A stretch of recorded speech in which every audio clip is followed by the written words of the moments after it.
charity that helps women with endometriosis. Now, that is a very painful womb condition, and the charity has come under fire for appointing a transgender woman as its chief executive. Steph Richards has been announced as the head of Endometriosis South Coast, sparking a backlash, with some calling it an insult to women. Well, the charity hit back, posting on social media that Steph is a huge advocate for what people in the endo community go through. This is why they were appointed, not because they have their own endo journey. Now, this afternoon, she issued her own statement saying the charity decided it needed an activist to drive the charity forward and advocate a women's health hub. My birth sex doesn't come into it, my CV does. CEOs are appointed by boards and trustees because of their skill set, not because of their sex.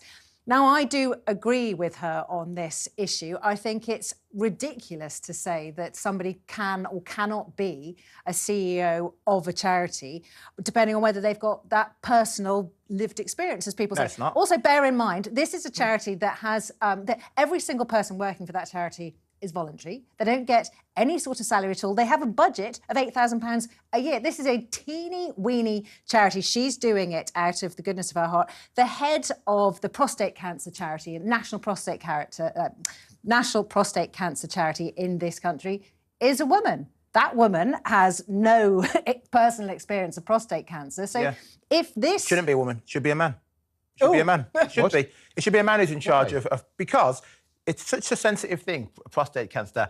If you have someone at the top of Prostate Cancer UK who is a man, I'm more likely to listen to a man. If Ian Collins wants to come and talk to me about prostate cancer, I'm more likely to listen to him because he's a man than a woman saying to me... But these are corporate jobs. No, not low tosh. It's the same way that when we had the period dignity officer being given the job to a man, everyone kicks off about it. It shouldn't be a man. It should be no. Hang on a second. Something similar. It's like, you know, the conversation about female pundits commenting on male football, which I think is ludicrous. That shouldn't happen. They'll say, "Oh, I would have passed it." Excuse me, you're not a man. You haven't played men's football. It's a completely different sport. Yeah. Look, at the end of the day, I loathe this rise of identity politics and how everyone has to identify as whatever to be able to get a job or to feel like they have to get ahead. So I understand, you know, her CV is what matters, but in this instance, I actually think it's a bit trickier than that. She tweeted in her letter saying, part of what she tweeted about, you know, it's my CV that matters. She said, in the UK, 10% of those assigned female at birth suffer from this awful disease. That's the problem. Because now we cannot be sure that her politics will not seep into this. At the end of the day, you cannot be assigned female at birth. You're either born a man or a woman. Exactly. And for her to say this, you have to question what direction will she lead the charity into? If she already believes, actually, you can be assigned female at birth, you have no business talking about anything to do with a female body. She also claims that man, woman and child are social constructs. Not that they're real things. Exactly. Yeah, well, that kind of stuff is just a nonsense. We all know that, but for some reason there is a curious establishment idea that you've got to say, oh, that's a very good point. Non-binary people might have a problem, as if that's a recognised gender.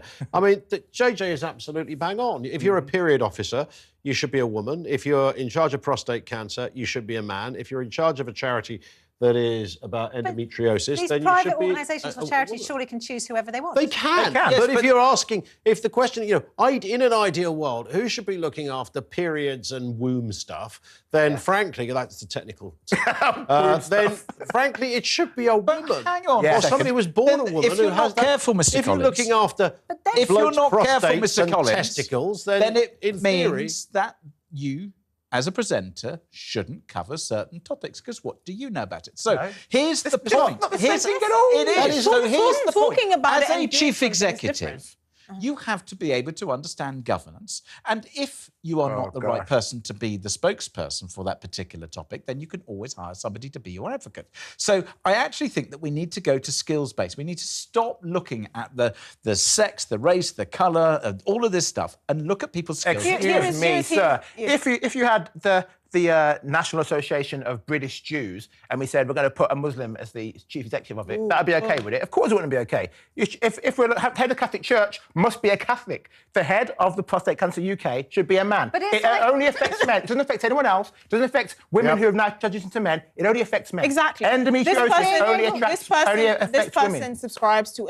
a political ideology that is subversive to the whole point of talking about endometriosis. If this person believes that actually you can talk about something that only affects people born with a certain body parts, I'm sorry, what is she doing here? That she has no empathy. It's also like saying that every gynecologist in the country must be a woman. No, it's different. That's sexist. The key thing is, I've had male different. gynecologists. I didn't feel like they could empathise with me, and I chose to move to female ones. Actually having a lived experience, God, I hate that word, matters in this case. It really does. Sorry. Okay, I still think it's a tiny little charity and they can choose whoever they want because they're not... Guess who's going to lose out? Women are going to lose out from this because now this little tiny charity that's already underfunded will now get less donations. Well, we all know what this little charity is now. It's the women who are going to lose out, so well done. No, I think it'll probably get more donations, but we will keep an eye on it.